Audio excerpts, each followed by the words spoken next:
La primera cosa que siempre hacemos es leer. Entonces, ¿cómo es que leemos de forma activa?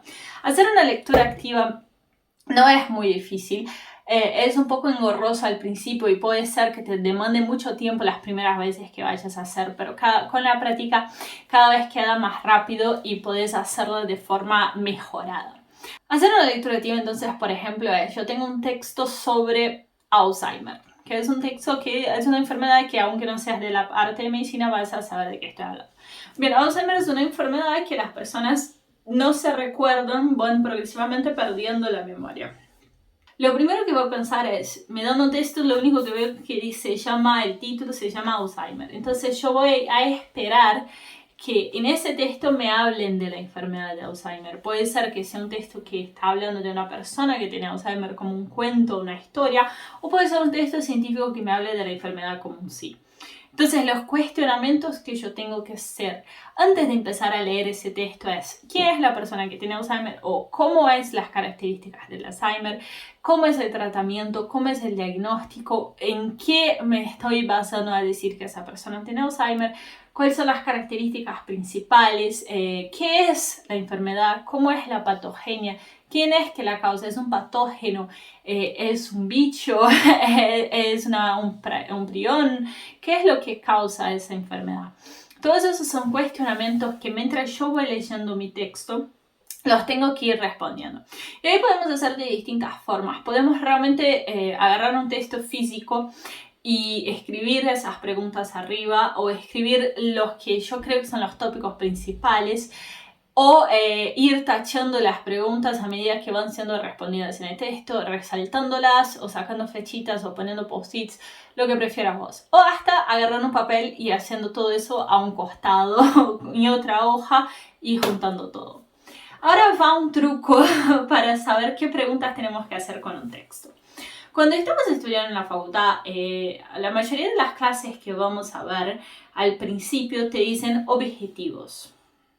Normalmente es al principio y algunos diapos pueden estar al final, pero cuando vemos una clase vemos los objetivos de clase, o cuando agarramos un capítulo de un libro tenemos los objetivos de ese libro, de ese capítulo. Tenemos los objetivos que son ¿qué es lo que yo tengo que saber cuando termine de leer o de estudiar ese tema?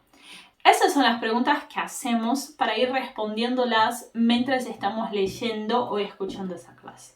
Esas son las preguntas que yo tengo que tener anotadas y ir respondiéndolas mientras estoy estudiando.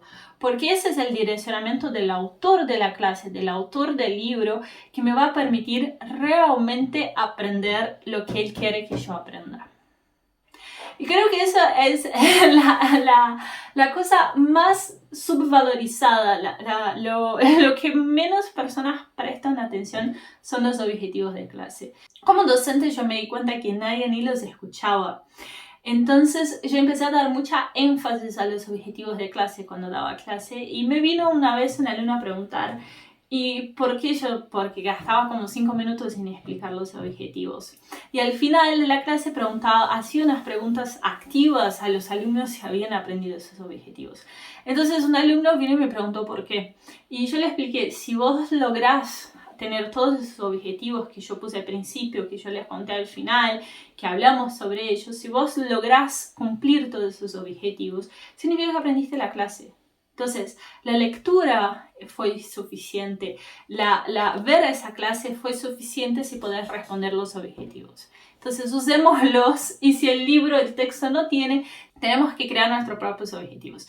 Que pueden ser directamente preguntándonos cosas sobre el título del texto que estamos viendo o puedo pasarle un ojo rápido sin demorarme en lo que estoy leyendo, sin aprender el significado de las frases, sino como mirando sobre qué habla y formular preguntas sobre ese tema. Lo más probable es que en la facultad sepamos de qué vamos a estudiar y sepamos qué es lo que queremos saber. Si yo estoy estudiando microbiología, sé cuáles son los objetivos de todas las clases, porque van a ser siempre los mismos objetivos. Saber qué es el bicho, qué hace el bicho, cómo diagnostico el bicho, la enfermedad y cómo lo trato. Entonces, tengo unos objetivos generales que tengo que cumplir cuando hago la lectura de cada texto.